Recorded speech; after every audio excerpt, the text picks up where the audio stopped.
Dans toutes les écoles, et pas seulement en Suisse romande, la question actuellement est débattue de savoir s'il faut se retourner vers des connaissances, des acquis dont on sent qu'ils ont tragiquement disparu, ou bien s'il faut essayer d'atteindre le développement des enfants, un développement idéal, un épanouissement. Et en fait, c'est un débat qui est un peu stérile, où on s'épuise, on se renvoie la balle. Tous les pédagogues souhaitent le développement des enfants, mais on sait bien que le but de l'école, c'est quand même de transmettre des connaissances. J'ai l'impression, en ayant été à l'école Steiner, on valorisait beaucoup le fait de faire les choses. On faisait les choses pour le plaisir de les faire. On apprenait pour le plaisir d'apprendre, pour le plaisir de se rencontrer, pour le plaisir de faire du modelage, de faire du théâtre, de faire des maths, etc. Donc il y avait une dynamique de célébration un petit peu à travers les matières. Et puis ça, c'est vrai que ça m'a marqué. J'ai aimé l'école. Mais c'est le couvreur sur le toit perché qui pose sans peine la tuile moulée. Bien, au boulon, silence. Faire des mathématiques, ça veut dire répéter, réviser, répéter, réviser. 5 x 6. 30. 30. Alors que 8 x 6. 48. 48. 3 x 6. 18. Quand on dit qu'on est à l'école Steiner, les autres enfants nous répondent « t'es dans une école de débiles mentaux ». C'est vrai que c'est revenu assez souvent. C'est peu connu à l'extérieur, les gens ne savent pas exactement en quoi ça consiste. Et c'est vrai que je me suis souvent sentie différente des autres dans ce sens-là, et toujours à devoir justifier pourquoi j'étais dans une école comme ça. Mais c'est pas grave, on s'habitue et puis après on en tire une certaine force, on est presque plutôt fiers de pouvoir expliquer tout ce qu'on peut y faire. Donc je suis étudiante en médecine en 6e année et j'ai suivi toute ma scolarité à l'école Steiner, donc jusqu'en 12e classe, là je mets 18 ans. Ce qui me reste de l'école Steiner, ce que j'en garde, j'ai à la fois un enthousiasme naturel envers les choses, une grande curiosité en fait, par rapport aux personnes. C'est vrai qu'à la fois j'ai aussi une certaine confiance. Je suis certaine que les choses arrivent quand elles doivent arriver. Et c'est vrai que je trouve ça très, très porteur. Ça m'a donné beaucoup d'élan pour la suite.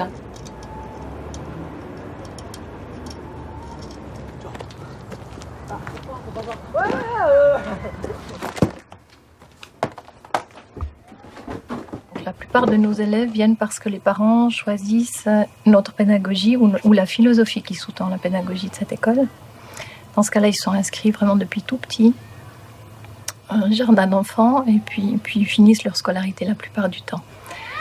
Je pense que ce qu'on constate principalement, et ce que j'entends de rencontres avec les parents qui choisissent cette école, c'est que les enfants ont de la joie finalement à venir à l'école.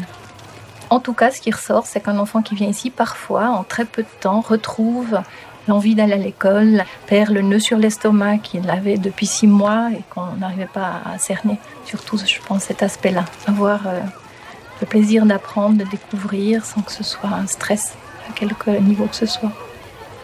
Oh, il faut que ça soit derrière le nuage. Ouais, voilà, là, on dirait une lune. C'est comme un croissant.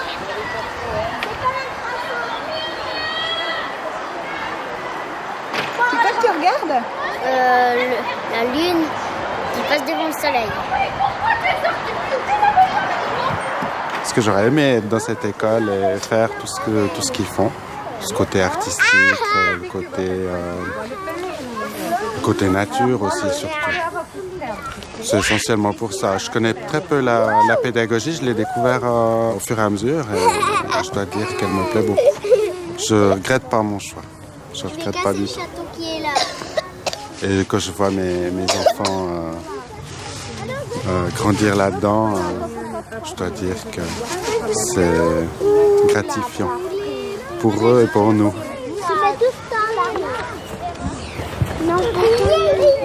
Pour nous, ce qui était important, c'était de choisir une école avec une pédagogie qui ressemblait à ce que nous, en tant que parents, on est, à l'éducation qu'on donne. Pour nous, ça c'était très fort aussi. On a l'impression qu'un enfant naît avec énormément de potentiel et que le travail d'un adulte est d'aller faire chercher et faire ressortir ce potentiel. Ça, c'était aussi une des choses qui a fait qu'on est tombé amoureux de cette pédagogie.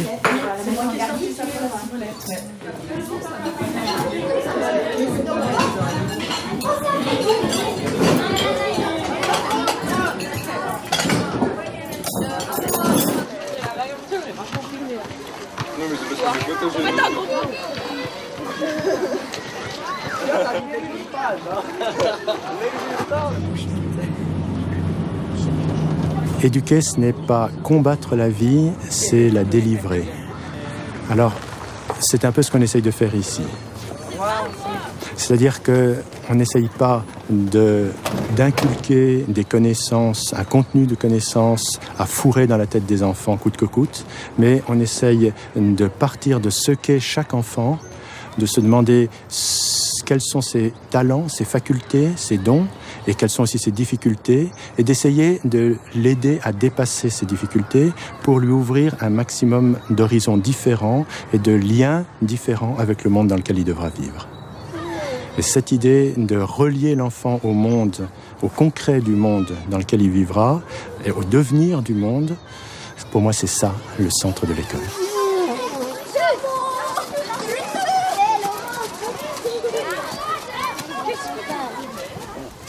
Ici, il faut mettre beaucoup d'âge.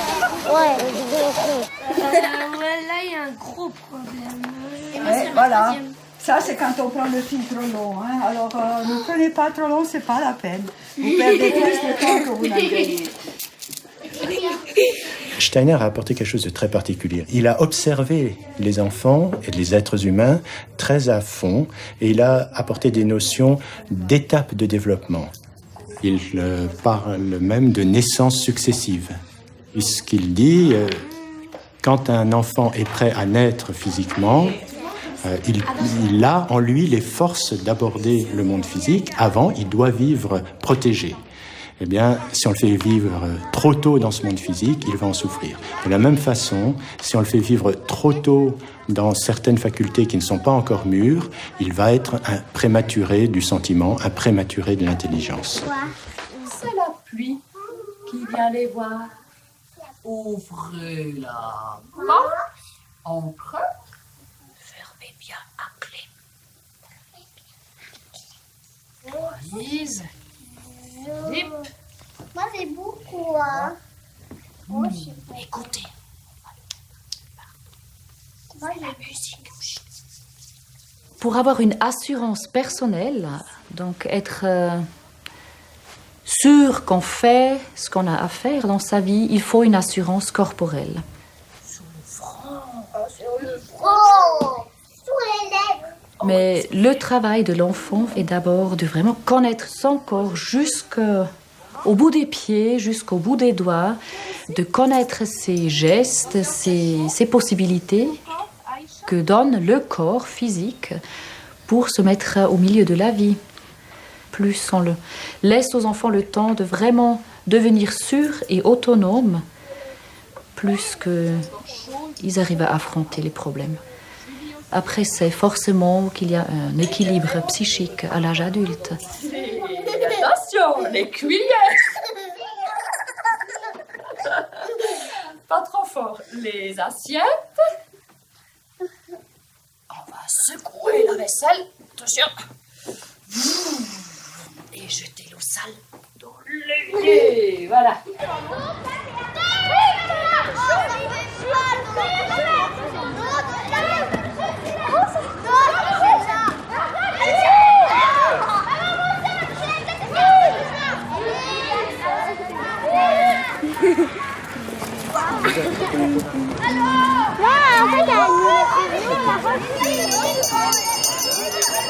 Bonjour Saskia. Bonjour Émilie. Mais d'abord, elles viennent de ce matin du jardin. C'est vrai, de ton jardin. Ah, dis donc, c'est magnifique ça. Merci beaucoup. Bonjour. Qu'est-ce que tu as fait? Bah là, j'ai été skier et puis je suis tombée. T'étais skié, ouais, ça se voit. C'est une relation profonde dans le sens que l'élève, je ne le vois pas seulement comme un être à qui je dois transmettre du savoir, mais l'aider à son développement personnel. On va aussi rendre visite dans les familles pour voir l'enfant dans le contexte familial, car c'est très, très intéressant de savoir d'où vient un enfant. La chance de pouvoir accompagner les enfants, car ce sont toujours les mêmes, comme il n'y a pas de classe à répéter, donc j'ai toujours le même groupe, et ça pendant 6 ans. Et je trouve que c'est un moyen pédagogique vraiment extraordinaire dans la mesure où je sais, moi, ce que j'ai fait en première classe, en deuxième, en troisième. Je peux reprendre ça plus tard. Je connais vraiment très, très bien, je peux dire, chaque élève. Je sais comment je peux l'aider, car il ne faut pas oublier, il y a des élèves qui ont besoin d'être face à des exigences très précises et très fortes. C'est là leur stimulation. Alors qu'il y a d'autres, on pourrait détruire comme ça. Il y a vraiment d'autres qui ont besoin d'être entourés, je dirais un peu sentimentalement, avec amour, quoi.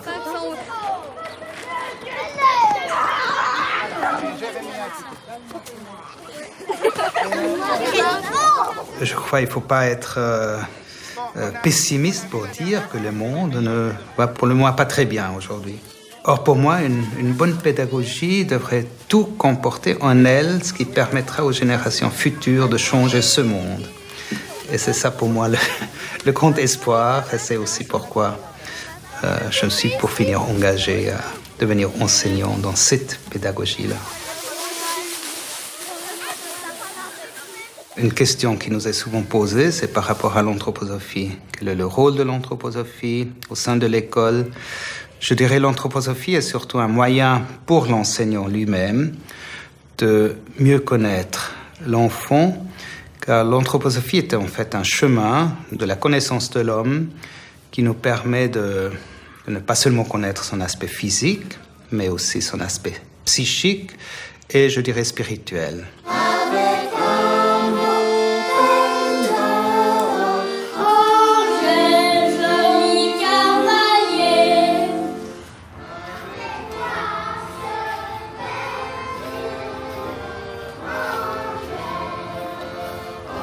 Je crois que le plus important, c'est de resituer Rudolf Steiner dans son époque et de bien considérer qu'à la fin du 19e siècle, début du 20e siècle, il y avait une grande effervescence, tant du point de vue artistique que du point de vue philosophique, du point de vue culturel, du point de vue scientifique également, et que Rudolf Steiner s'inscrivait en plein dans ce courant-là et dans ces démarches-là. Il était même assez lié avec toute l'avant-garde, on pourrait dire. Donc, il me semble que c'est ça qui est très important, c'est de resituer son activité de chercheur.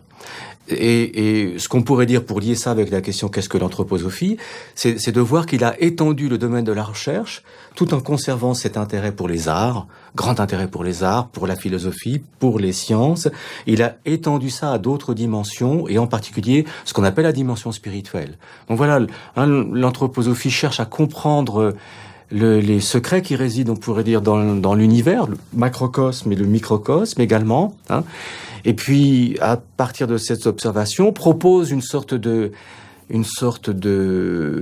lecture, hein, de l'homme, de l'organisation de l'homme, une synthèse, hein, de l'organisation générale de la constitution de l'homme. Et ça sert de soubassement, on pourrait dire aussi, à la pratique des pédagogues. Donc ce ne sont pas seulement des idées vagues comme ça, hein. Des pédagogues viennent, le résultat c'est 900 écoles Steiner dans le monde. Des agriculteurs viennent, le résultat c'est la biodynamie sur tous les continents. Donc on mesure quand même la pertinence d'une recherche, non pas au fait qu'on est sûr de la vérité au moment où elle est dite, mais au fait que ensuite ces résultats, lorsque le chercheur de départ a disparu, les résultats sont encore féconds des générations après.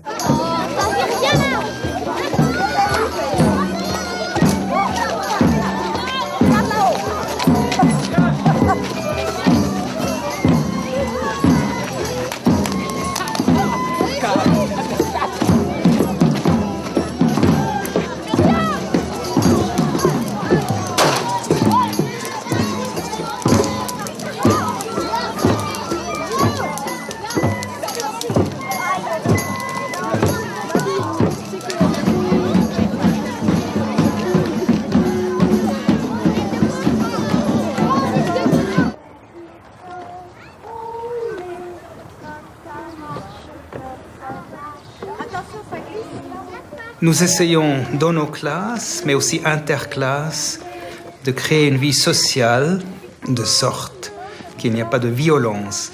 Il peut y avoir des altercations, il peut y avoir des querelles, c'est normal. Tout le monde n'est jamais toujours du même avis l'un avec l'autre. Mais il y a des moyens de gérer ça. Dans les classes, mais aussi les grands avec les petits avec les grands. On va faire salade de fruits. On va demander à un grand de venir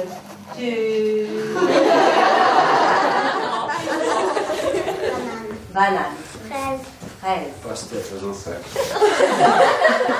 Et Noé. Fraise. Faisons sec.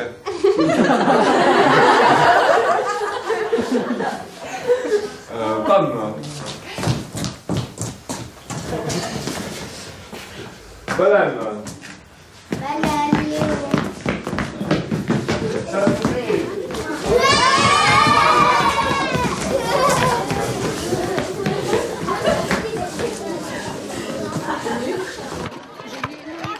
Quand on regarde une cour de récréation, je pense que c'est vraiment visible qu'il y a moins de violence parce qu'on va intervenir toujours très rapidement.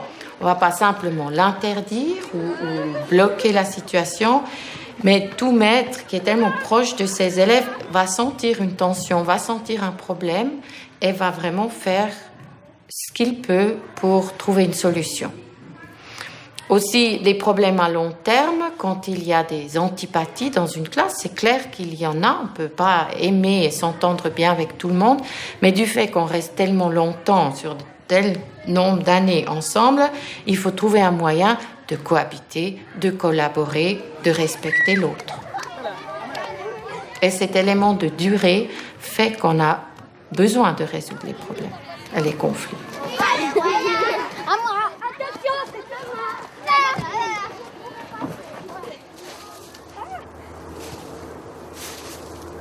Dans cette école, il y a beaucoup moins de violence, les élèves sont beaucoup moins agressifs. Et je sais pas, moi je trouve que c'est beaucoup plus harmonieux aussi. Il y a beaucoup plus d'amitié entre les grandes classes, les petites classes. Puis bah ouais, franchement, je trouve que c'est mieux que les écoles publiques.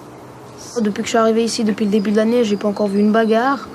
Des fois, c'est vrai qu'il y en a qui crient un peu, qui sont énervés. Quoi. Il n'y a jamais eu de sang, il n'y a jamais eu de bagarre violente. Ça, je trouve vraiment bien, quoi. Les élèves sont en harmonie, ils essayent de parler entre eux.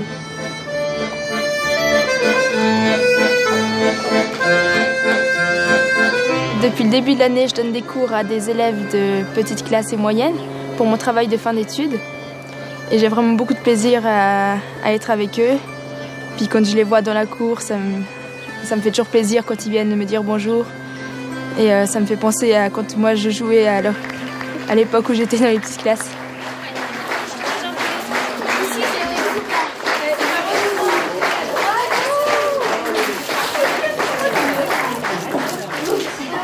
Quand on fait du théâtre, quand on fait de la chorale, quand on fait du jardinage ensemble, quand on se met tous ensemble en 9e classe pour pousser un wagon, pour sentir ce que c'est que la force d'inertie, on développe une attention aux autres. Quand on se retrouve, nous bons en maths, en atelier de bois, à côté de quelqu'un qui est bien meilleur que nous en travail du bois, ça développe un respect pour l'autre, ça développe une attention à l'autre qui sont fondamentales si on veut éradiquer la violence.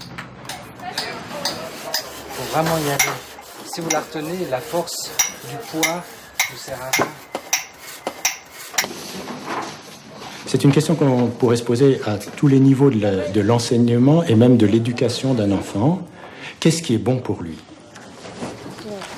Qu'est-ce qui lui fera du bien dans sa nourriture? Qu'est-ce qui lui fera du bien dans ses occupations, dans ses loisirs?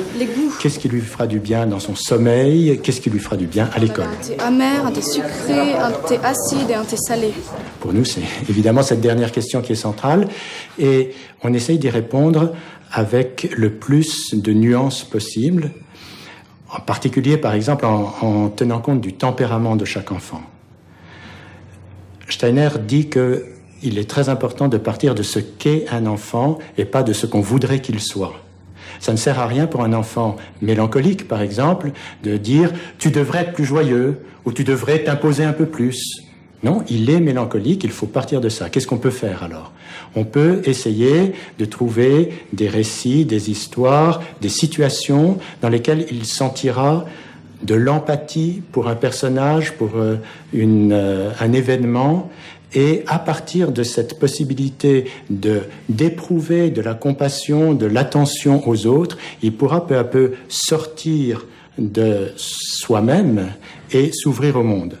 Le risque, ce serait que, évidemment, un enfant s'enferme dans son tempérament. Nous, on va essayer de partir de ce tempérament, mais sur cette base-là, de l'ouvrir le plus possible aux autres et au monde. Mon trésor m'attendrait si je pouvais sans peur aller comme le vent partir chercher mon trésor. Faust lui a donné un défi très précis, c'est ça qu'il veut. Est-ce que, à travers les plaisirs, à travers les jouissances, à travers des expériences aussi intenses qu'elles soient, il va réussir à atteindre un peu, à approcher de cette universalité-là? C'est ce que Méphistophélès prétend. Hein? Laisse les études à ton collègue bedonnant, et toi, viens avec moi, tu vas voir ce que c'est que la vie.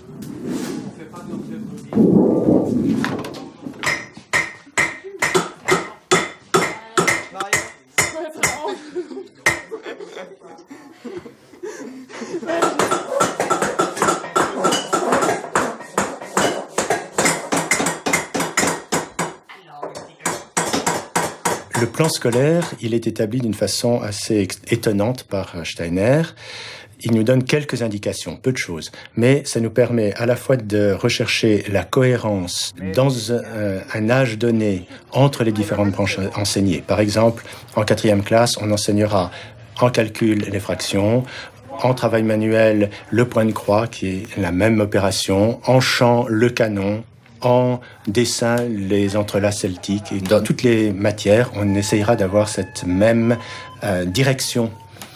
Ce qui permet à un enfant d'accéder à cette étape de développement par le biais où il est le plus doué. On revient en chantant, l'hiver qui tout désole, s'enfuit en ajotant, canton qui nous désole, ça revient en chantant, tout things so are so. You sing, you will sing, you are singing, you so. Pour éveiller de l'intérêt pour un domaine chez un enfant, on va lui apporter de la manière qui lui est naturelle à lui. Et donc, si on peut le faire entrer dans une matière à travers le mouvement qui lui est naturel et dont il a besoin, il va au fond par le biais du mouvement entrer dans la matière. We will learn. We are learning. We learn. L'inverse a aussi son effet que, par exemple, les mathématiques, on peut les prendre, le calcul, simplement au niveau de la tête, mais ça reste quelque chose de très éphémère. Par contre, si un enfant sait compter autant avec ses pieds qu'avec ses mains, qu'avec ses sensations à l'épaule ou dans le dos, ça sera quelque chose qui l'aura imprégné complètement et donc quelque chose qui sera pour lui quelque chose qu'il a vécu, qu'il a ressenti, dont il a été traversé et puis qui constitue après une base vraiment solide pour la suite.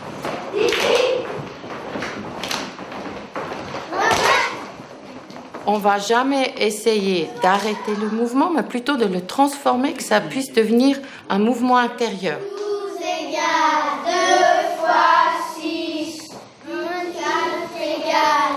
Et ça aussi puisse aboutir à une sorte de pensée mobile et pas une pensée figée par des concepts.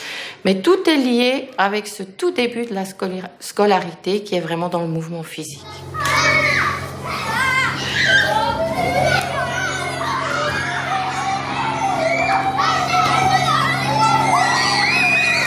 pour exagérer aussi, parce que lui, de son côté, a fait du théâtre. Alors toi, tu dois faire ton contre-théâtre. Alors essaye de faire une fois ça, fâché. Redis-toi. Toi et Bill, vous serez ma ruine. Je finirai à l'hospice. N'oublie pas de continuer à compter. C'est sûr que comparé à d'autres écoles, au même niveau surtout, c'est-à-dire au stade des classes d'orientation, ce que nous faisons à ce moment-là, beaucoup plus d'art, aussi plus tard, chez les grands. Notre conviction est que ces branches-là aident aux jeunes d'être bien en lui et par conséquent après ça augmentera aussi ses capacités d'apprentissage et le temps soi-disant perdu pour ces branches n'est pas perdu. On sait très bien que les enfants qui jouent d'un instrument de musique, c'est les statistiques qui le prouvent, ont aussi moins de difficultés en mathématiques par exemple, donc que ça peut diminuer le nombre d'heures de maths nécessaires pour arriver au même stade. Cette pièce de 8e, nous la présentons chaque année. C'est toute la communauté de l'école qui vient voir cette pièce. C'est un peu une épreuve pour nous. À cet âge-là, un rite très fort qui a lieu au début de la puberté, qui est un moment où il y a beaucoup de choses qui se transforment, un moment où il y a des bouleversements forts pour l'élève, un moment où une présentation, un projet comme ça peut l'aider à se fortifier, à s'affirmer.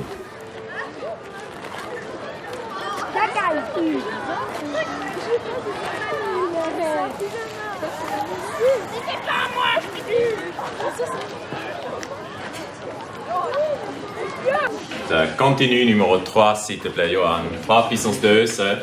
6. Non. Car 3 fois 3, c'est pas 6. Cinéma et mathématiques, ça va pas bien ensemble pour vous, bien? Vous choisissez soit l'un ou l'autre?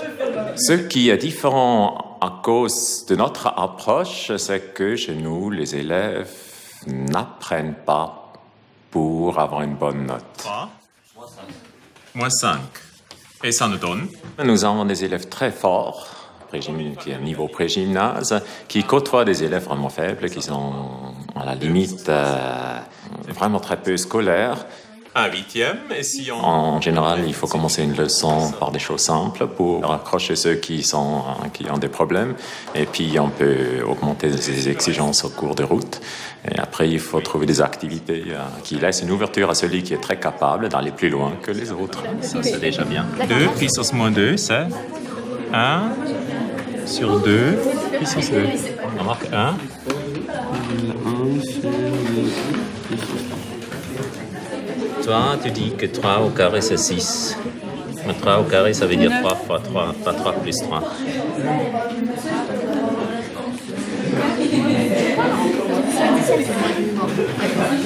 Très bien. Bravo.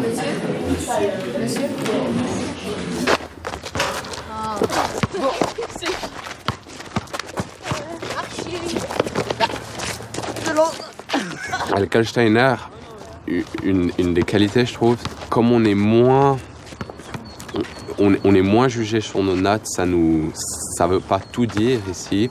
Ça, par exemple, pour moi, ça m'a laissé des chances. Je sais que j'étais plus jeune, j'aurais sûrement été dans un système privé ou très compétitif, j'aurais pas réussi. Et je vois maintenant, je suis plus du tout la même chose qu'avant. Donc je pense que pour des personnes qui se réveillent un peu plus tard, comme ça aide vraiment. Ouais, ça devrait aller. Voilà, donc c'est juste comme ça. Et maintenant, vous tracez là, c'est ça que vous devez faire. On dit souvent que l'école Steiner est une école sans notes. C'est largement vrai, mais pas totalement. À partir de 12-13 ans, les enfants ont envie de savoir où ils en sont dans leurs acquis. Et on peut très bien, à ce moment-là, leur poser un certain nombre de questions et voir sur 20 questions s'il y a 4 ou 17 bonnes réponses. Ça n'aura aucune fonction d'orientation, de sélection, et encore moins d'évaluation de la richesse intérieure, de la personnalité de cet élève. En fait, dès la première classe, on essaye d'apprendre aux élèves à travailler pour eux-mêmes et non pas en fonction du jugement de l'autre. Et je crois que tous les adultes seront d'accord avec moi pour dire que c'est un des problèmes essentiels dans notre société, d'arriver à trouver en soi la motivation de son action. C'est ça que j'appellerais la liberté. Donc cette petite branche qui descend, il faut que tu la laisses et tu peignes autour d'elle. Ouais. La partie sombre, comme ça elle va ressortir. Ouais.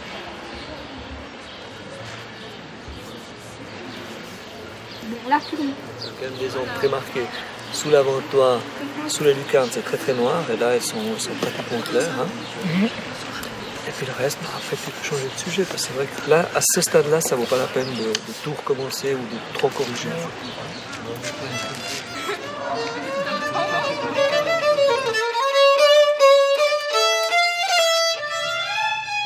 Alvaro, Maike, sind Sie da?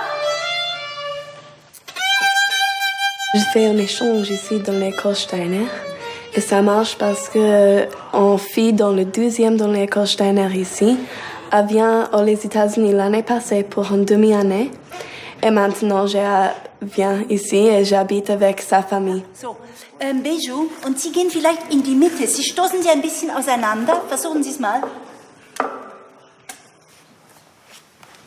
Der kleine Junge hatte Geburtstag. Ja, genau, sowas. Ja, versuchen Sie sowas. Und wenn Sie hier hingehen, stellen Sie sich auch vor das Papier hin. Okay. On refait tous les textes des gens. Comme ça, pour Alvaro, c'est naturel. D'accord? À l'école Steiner, on commence la langue vraiment début la première année, la première classe. Et aux États-Unis, on commence avec les deux langues, allemand et français. Mais on commence pas avec appris le vocabulaire et la grammaire. On commence avec l'appris le poème et les chansons. C'est plus facile après quand tu veux laisser après la grammaire et le vocabulaire, quand c'est déjà dans sa tête. C'est plus facile comme ça. Hört her. Willst du, sagte der Vater. Einen Ball. Einen knallroten Ball. Der Vater brachte einen Sportwagen, einen schönen, schnellen Sportwagen. Der junge Mann ist in einer Kurve geradeaus weitergefahren. Und im Spital hat niemand dem Vater Hoffnung gemacht. Un paar Wolken. Alors, j'ai pas fait beaucoup d'allemand. Et je vraiment comprends pas la pièce. Et j'ai eu le droit en 2 semaines passées de demander qu'est-ce qui se passe. Et quand je parle, qu'est-ce que je dis? Parce que si je sais pas, je peux pas dire ça dans la juste manière. Langweilige Geschichte. Warum auf einen Ball? Das verstehe ich auch nicht. Warum denn keinen Sportwagen? Ein Bein gebrochen mit dem Sackmesser. Das Leben verloren mit der Plastikente. Die Finger geschnitten. Pour moi, ça m'a pris environ 2 à 3 mois à entrer en soi-même ce que c'était le français et à arriver à comprendre ceux qui me parlaient, à rien m'exprimer. Bon, presque personne ne me comprenait, mais en gros, c'était un peu... Toi, Alvaro, tu ne maîtrises pas le regard. Tu regardes un peu n'importe où. Il faut que je regarde un personnage en soi-même ou le vide. Alors, au début, le vide, c'est bien. Mais après, une fois que tu as décidé de regarder des jeux, ben, tu le regardes. Ah, es regnet immer. Ça, c'est Alvaro qui dit? En général, l'enseignement des langues suit l'enseignement de la langue maternelle. Donc, s'ils ont déjà appris une notion grammaticale dans leur langue maternelle, après, ils pourront aussi la comprendre dans la langue étrangère. Mais le fait de vivre d'abord une chose permet après de ne pas juste ingurgiter une théorie, mais de s'appuyer sur quelque chose qui est, si c'est vécu, c'est chaleureux, ça m'appartient. Et ça fait que tout l'enseignement est différent. Et ça vaut pour toutes les branches d'ailleurs, pas seulement pour les langues. Dans toutes les branches, on essaie de passer d'abord par le vécu, d'abord par l'expérience. Ça, tu peux le dire au public, clairement. Et bon, l'anglais, ça va très bien, mais avec l'allemand, je me suis jamais dit, j'aurais vraiment le besoin d'apprendre l'allemand. Donc je le prenais un peu à la légère et je sais pas, maintenant on peut voir un peu les conséquences. Puis vraiment je me sens très très bien, je me sens à court de ce que j'ai vécu pendant toute cette année. Et je suis sûr que s'il n'y aurait pas eu cette personne, Steiner, qui qui aurait créé cette pédagogie et cette chaîne des écoles qu'il y a par tout le monde, jamais ça aurait arrivé que je vienne ici, que je puisse connaître tout ce que je connais déjà, malgré on ne peut pas vraiment le voir, mais ça reste en nous-mêmes.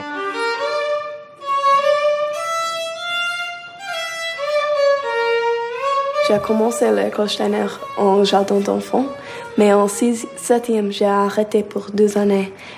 C'est l'expérience différente entre l'école publique. Et ça n'a vraiment pas marché pour moi. C'était plus comme en factory, c'était pas comme pour apprendre.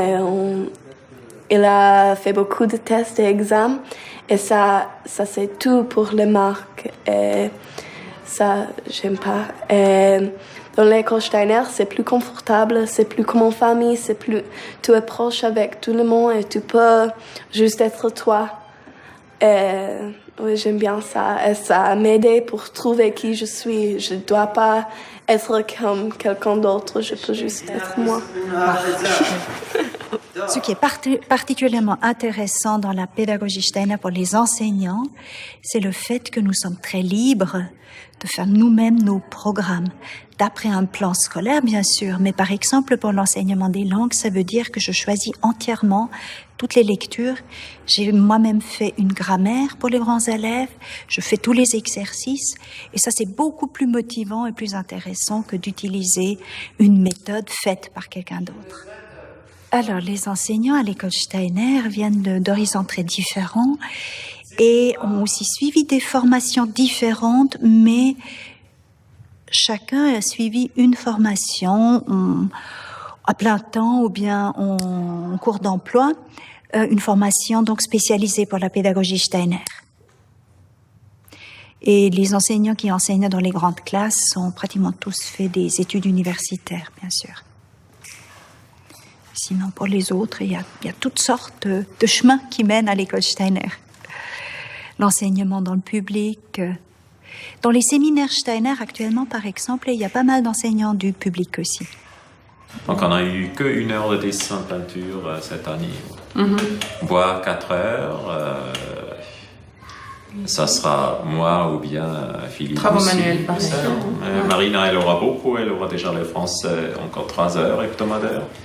Maintenant, après, il faut voir avec les autres engagements. Parce que là, on a encore l'allemand. On ne peut pas ici maintenant augmenter les heures. Si on veut 3 heures hebdomadaires pour les élèves, on pourrait le faire sans autre si c'est 3 heures avec toute la classe. Parce que ça n'a pas d'incidence sur le budget. À ce moment-là, parce que 2 heures d'anglais, c'est rien du tout. C'est génial. C'est profond, hein. Bah voilà, ça c'est son livre, les costumes qu'elle a fait. Et puis les photos, c'est magnifique. Non, REM, qu'est-ce que ça veut dire? Oui, Rapid Eye Movement. Ça veut dire Rapid Eye Movement. Putain, j'ai fait des recherches pour trouver ça. Rapid Eye. Ouais, je sais pas parler anglais donc pas. Tu connais Velvet Underground. Ouais, c'est anglais, non? Non, c'est américain. C'est new-yorkais. Ouais, c'est Lou Reed. Ouais, exactement. Et c'est Andy Warhol. Ouais.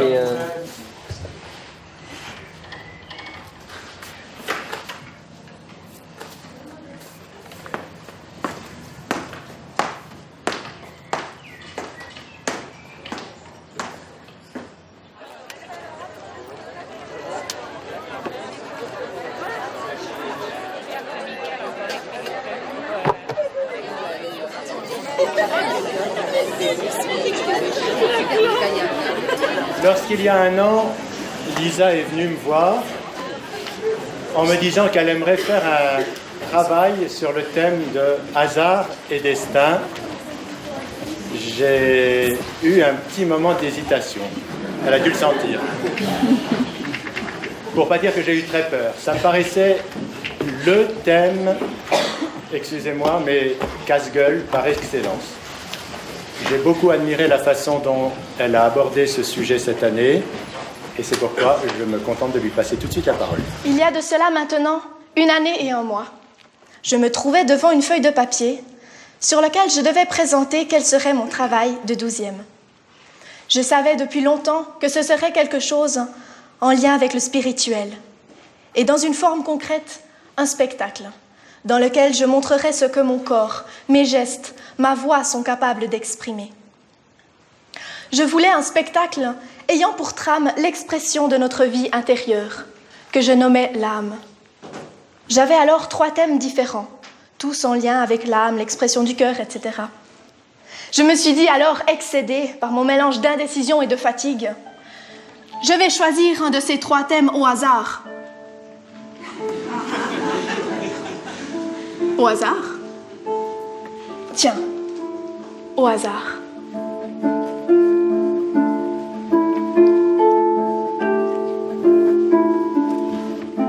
Santiago rêve. Il rêve à cette jeune fille qui avait l'air si fascinée qu'un berger puisse lire.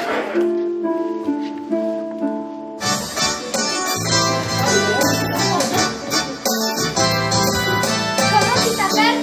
A440. Est-ce que tu pouvais? Ah vraiment charmant. Si où c'est chez toi? Sur la planète Mars.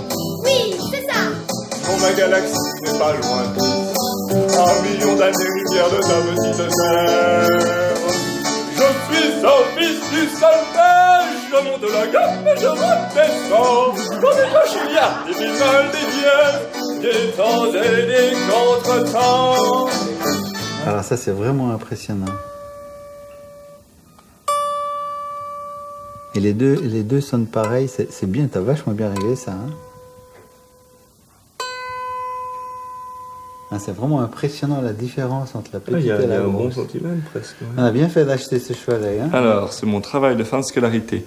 En 12e classe, tous les élèves font un chef-d'œuvre. Donc c'est un travail sur un thème qu'ils choisissent eux-mêmes, un travail écrit, pratique ou artistique, et puis à la fin une présentation sur scène à l'école. Et moi j'ai choisi de faire une guitare électrique et parler un peu de ça, parler des musiques qui vont avec. Tu remarques la différence dans le son quand tu montes? Alors plus je les monte, plus ils ont de pêche. Par contre si je les monte trop, au bout d'un moment... Oui, ça touche. Non, mais même avant que ça touche, ça stoppe la résonance à cause des aimants. Ah. La corde arrête de vibrer. Pouvoir faire des choses comme ça, quoi, je trouve que c'est une chance, c'est génial. Hein. Puis aussi de pouvoir alterner entre des cours normaux, enfin maths, vraiment intellectuels, quoi. Et puis après pouvoir faire des ateliers. Super.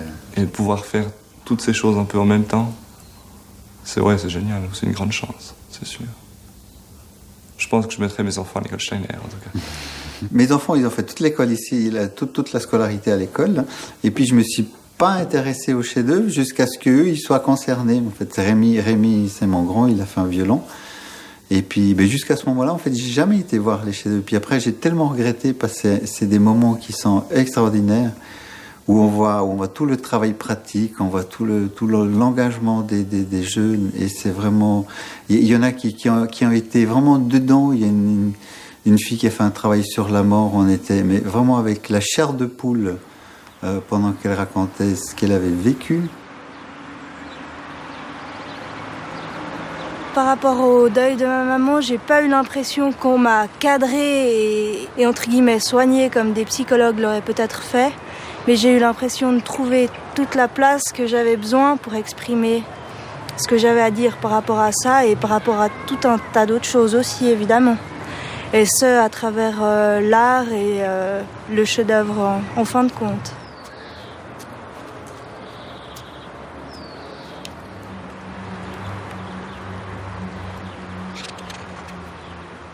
J'ai traité le thème de la mort un petit peu, j'ai essayé de m'approcher de ça. Et puis pour le découvrir, je suis allée à la Fondation Rive-Neuve.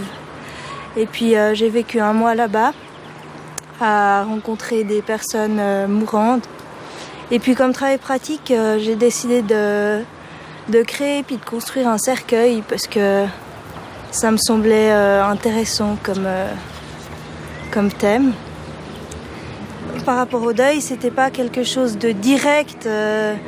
Maintenant, je vais essayer de représenter la mort sur un papier, pas du tout comme ça. Mais à chaque fois, par exemple, que je me retrouvais dans un rôle, dans une pièce de théâtre, on vit à travers l'art. Je sais pas trop comment expliquer. Et puis, on peut se donner pleinement là et s'exprimer pleinement là. Et c'est comme ça, je trouve que ça construit des choses. 1, 2, 3, et...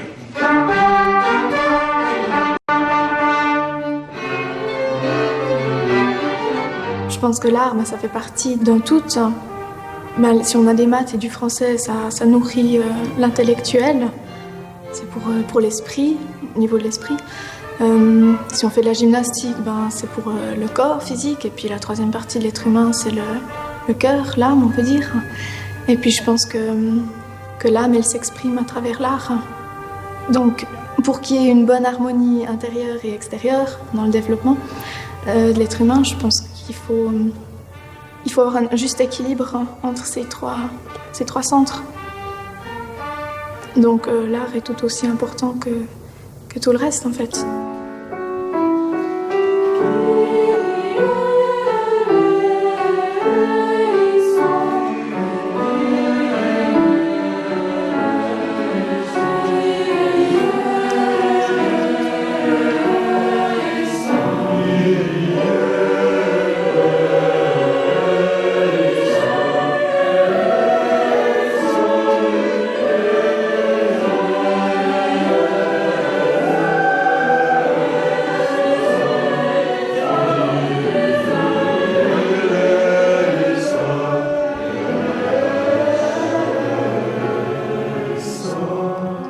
La dimension spirituelle des élèves, pour moi, elle consiste à faire en sorte que chaque être puisse trouver sa place dans sa vie actuelle et dans la vie qu'il aura à mener ensuite comme adulte. Trouver sa place, on essaye d'y accéder en travaillant sur le respect de l'autre, le respect du camarade, le respect du maître, des adultes, par le respect aussi entre adultes, qui ne va pas toujours de soi aujourd'hui, le respect de la nature, l'amour vraiment de la nature, et aussi à travers, par exemple, le cycle des fêtes qui rythme les saisons, donc qui donne un sens au fil de l'année. À travers tout ça, c'est justement une recherche du sens de l'existence que nous essayons de développer.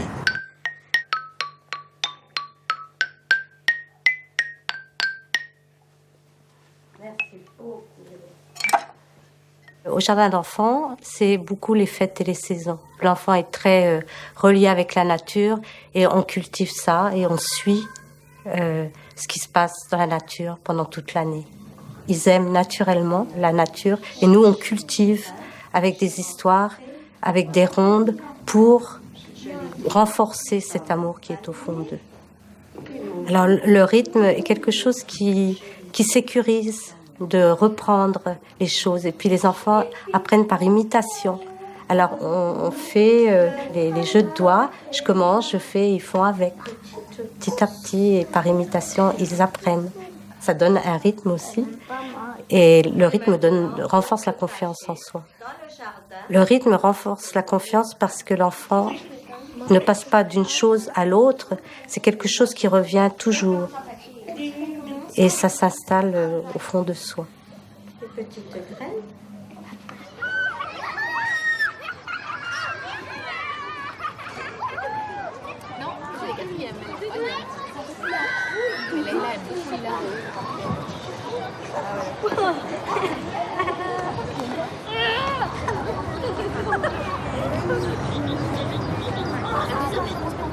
Je suis une maman de 4 petites filles et j'ai décidé de les inscrire ici à l'école depuis cette année. Moi, je suis moi-même enseignante dans le public. Et c'est vrai que ça peut paraître un choix particulier étant donné que j'enseigne dans le public et que mes enfants sont ici. Donc la première a fait 4 ans à l'école publique, la deuxième a fait 2 années. Elle s'y sentait bien. Simplement, moi, il y avait des choses qui ne me convenaient pas et c'est pour ça que j'ai décidé de les mettre ici. Je trouvais qu'ici, il y avait une plus grande adéquation avec la petite enfance et qu'on respectait plus longtemps le fait qu'un enfant était un enfant petit, qu'il avait des besoins d'enfant qui sont principalement rire et jouer et qu'il y avait moins cette compétitivité, ce besoin d'atteindre des objectifs très très précis qui m'ont beaucoup frappée dans l'école publique et qui me frappent encore. Récemment, je lisais quelque chose où Steiner expliquait que le fait de rentrer dans l'abstrait beaucoup trop vite, ce que nous on fait dans le public énormément, bloque l'enfant sur d'autres choses et pas seulement sur le monde artistique dont on parle beaucoup ici. Ça bloque l'évolution harmonieuse de l'enfant. Et ça, moi, j'en suis convaincue.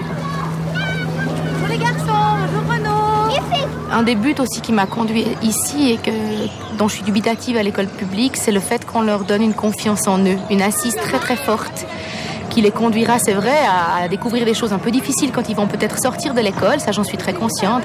Mais à mon avis, ils auront une force de vie et une confiance en eux qui n'aura pas été ébranlée pendant toutes ces années, qui font qu'ils pourront aller de l'avant.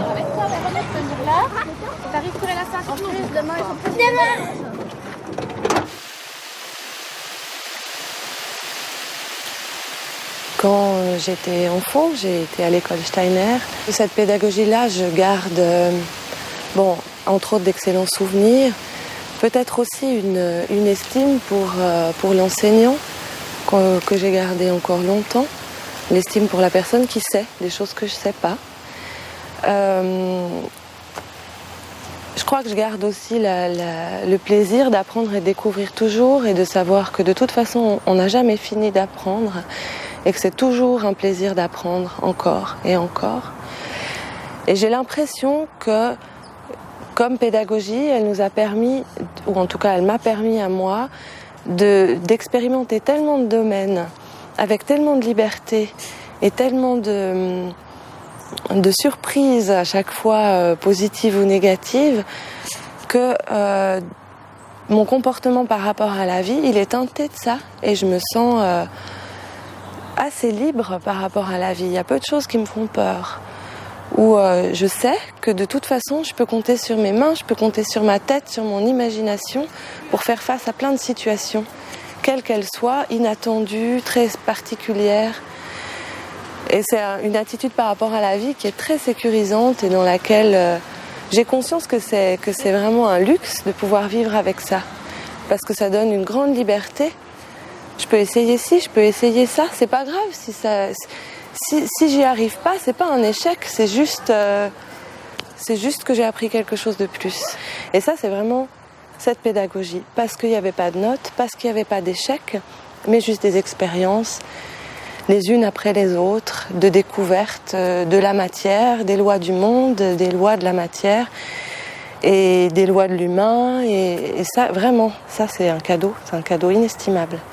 Et c'est vrai que pour mes enfants, c'est important qu'ils puissent en bénéficier de cette liberté quand ils seront adultes. J'espère qu'ils l'auront. Mais c'est aussi important pour moi que le maximum d'enfants puissent bénéficier de ça pour pouvoir après aussi vivre comme ça dans le monde. Et non pas vivre de peur et de réaction à la peur, mais vivre d'imagination, de stimulation intérieure, d'envie de changer le monde autour de soi et soi-même pour que sa vie se passe dans le bonheur.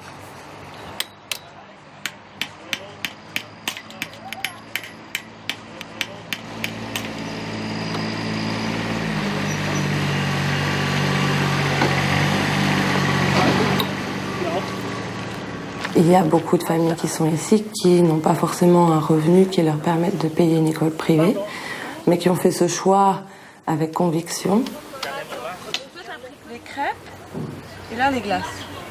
On voudrait tous qu'il y ait la place pour ces familles-là aussi. Et c'est aussi pour ça qu'on fait beaucoup d'activités en dehors pour ramener de l'argent, pour qu'il y ait un fonds de solidarité, pour pouvoir permettre à ces personnes-là et à ces enfants-là de profiter de cette école. Et ça, c'est un idéal qui n'est pas toujours facile à tenir, c'est sûr, mais c'est un idéal auquel on tient énormément. Voilà, l'avance. Ça va bien. Bon, j'aime bien comme ça. Oui.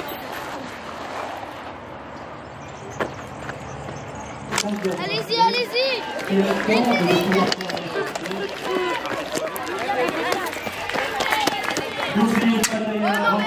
Allez, hop, hop, hop, hop.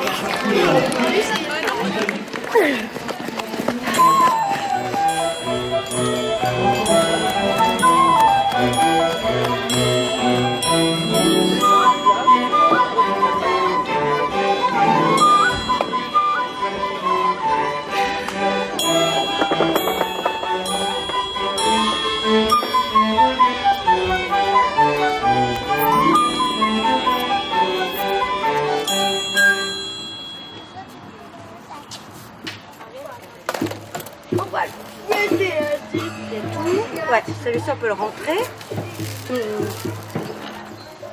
C'est le grand nettoyage annuel du jardin d'enfants, avant les vacances. Donc on met tout en ordre, tout doit être parfait. Donc on nettoie tout du sol au plafond, dans les moindres recoins. Hein, Ni? Ah, Elodie?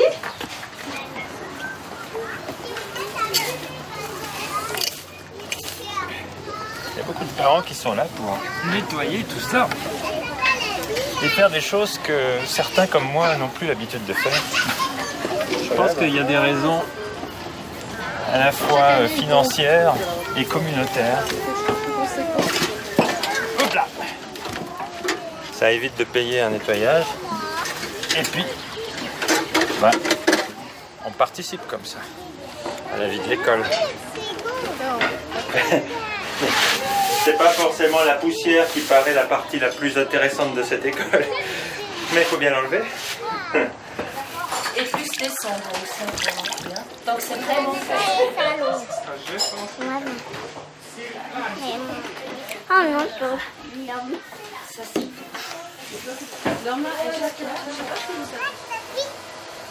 Toutes les écoles Steiner débutent par une impulsion de parents, d'enseignants qui cherchent à faire naître une école quelque part dans le monde. Et ce sont, la plupart, pour la nôtre vérifie, ce sont des associations. Donc ici, c'est une association de parents et après, c'est de l'autogestion. Ça manque de chiffons. Il y en a plein dans la toilette. Ça veut dire qu'il n'y a pas de fonds qui coulent à flot, qui nous permet de survivre. Nous n'avons pas de subvention de l'État, bien que reconnue d'utilité publique. Et nous devons donc trouver des fonds à part les écolages, puisque nous avons une double problématique, c'est que nous avons un système de solidarité. C'est-à-dire que nous ne refusons personne pour des raisons financières. Et ça donne un bateau qui est un peu difficile à faire naviguer sur des flots tranquilles.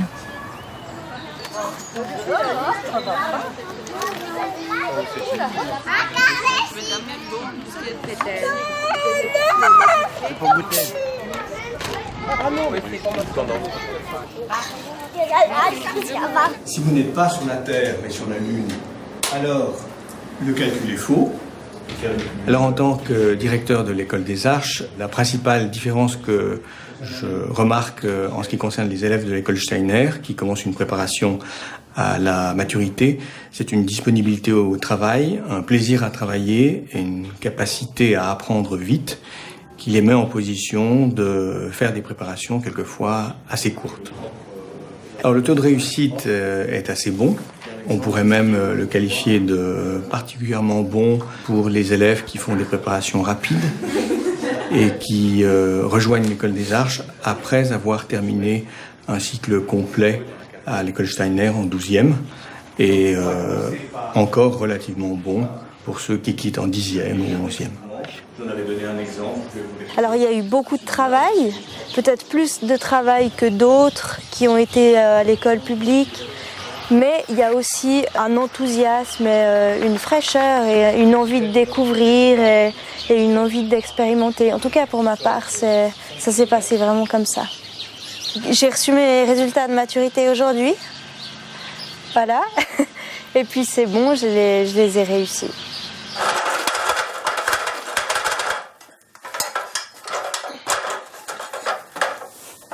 Alors voilà, ça fait déjà... une année qu'il est ici, que le cercueil se repose tranquillement et puis il attend le moment d'être utilisé. Ça fait tout drôle de le revoir, de s'en réoccuper un peu. Je pense que cette école, par tout ce qu'elle propose dans sa pédagogie, nous offre un certain équilibre. Justement, en nous proposant plein de projets différents, que ce soit artistiques, manuels ou autres. Et puis, justement, pour moi, c'est un équilibre un équilibre entre le mental, l'intellect et puis tout ce qu'on fait de physique. Donc ça c'est un équilibre qui agit, je dirais, sur la santé et psychique et physique. J'ai trouvé passionnant de pouvoir, dans ce chef-d'œuvre, dans ce travail de 12e, mettre en pratique, en fait, tout ce qui se passait en moi, tout ce qui était théorique. Et puis le résultat de ce travail, qui est un objet original et qui est un objet qui n'existe pas ailleurs, j'ai vraiment le sentiment que que j'ai pu mettre en matière tout ce que j'ai ressenti et tout ce que j'ai vécu pendant cette année. Et ça, c'est assez extraordinaire. Alors voilà, l'intérieur du cercueil. Alors il y a un plancher et tout ce qu'il faut pour se reposer tranquillement. Et puis là, on voit beaucoup mieux les cerceaux, les arcades qui sont la structure, en fait, du cercueil.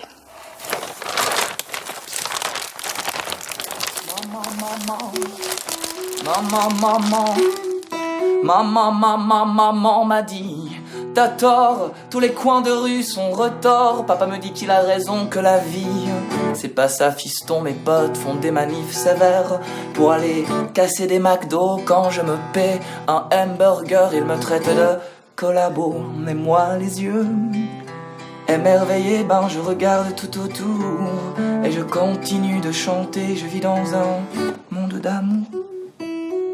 C'est vrai que la manière dont l'école Steiner pense l'éducation fait qu'au long de tout le cursus, il y a une forme de joie qui accompagne finalement le fait d'apprendre. On n'est pas poussé, on n'est pas trop compressé. Vraiment, je trouve qu'il y a de la place pour la joie, il y a de la place pour le partage, il y a de la place pour le jeu, il y a de la place pour tout ça. Et puis finalement, c'est hyper important parce qu'autrement, on a tout perdu si on passe une scolarité sans joie. Enfin, moi, j'ai pas connu de gens qui sont suicidés à Steiner encore. Moi, quand j'étais au gymnase, 2 élèves se sont suicidés. Je me demandais, est-ce que c'est possible d'avoir un peu des fruits ou quelque chose? Moi, je suis dans un état j'ai l'impression d'avoir zéro énergie. Puis si je pouvais croquer un petit truc, une pomme ou une banane. Pour avoir fait les 12 ans à l'école Steiner, puis 2 ans dans le système scientifique d'État, finalement, dans le canton de Vaud, parce que je peux me prononcer que sur ça. La différence entre les 2 systèmes, qui me semble en tout cas apparaître, c'est que dans un des systèmes, on est encouragé un petit peu à se positionner par rapport à la vision du monde qu'on a en général, alors que dans l'autre système, on nous encourage vraiment simplement à réussir un examen, soit à assimiler une quantité de matière bien définie, en remettant le moins possible en question les choses. 3 jours pour monter sur une scène. Je crois que ce qui est important, c'est à travers une école que les gens qui participent à la vie de l'école soient sincèrement motivés par l'école, par le fait de célébrer la vie, d'être ensemble, de donner aux élèves les outils dont ils vont avoir besoin. Et ça, je peux dire que je l'ai trouvé à l'école Steiner, vraiment. Et je pense que cette espèce de passion qu'avaient nos professeurs, et puis cette espèce d'envie de jamais baisser les bras et toujours trouver le sens, de trouver la justesse dans les choses, ça m'a donné un enthousiasme qui a jamais été éteint et puis qui fait qu'aujourd'hui encore je cherche tout le temps mon moteur dans l'enthousiasme. Oh ouais, je veux, et je te tends maman, et tous les deux qu'est-ce qu'on est bien dans le lointain. Ouais, toi t'es juste un peu moins pâle que tout à l'heure, et moi tellement plus enclin au parfum des fleurs. Tomber à 2 dans le grand vide et voir un peu que l'amour n'a rien d'un suicide. Et même au lieu de s'écraser comme il faudrait, est-ce que tu sens le feu sacré de la fusée? Réaction, réaction, réaction.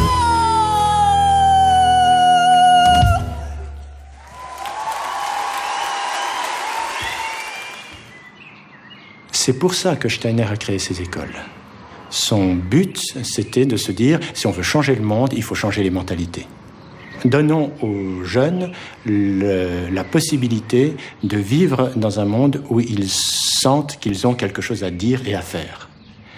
Et je suis convaincu que, effectivement, quand je vois nos anciens élèves, ils ont compris cette idée-là, et sans qu'on ait besoin de leur faire la leçon, ils apportent quelque chose dans le monde où ils vivent.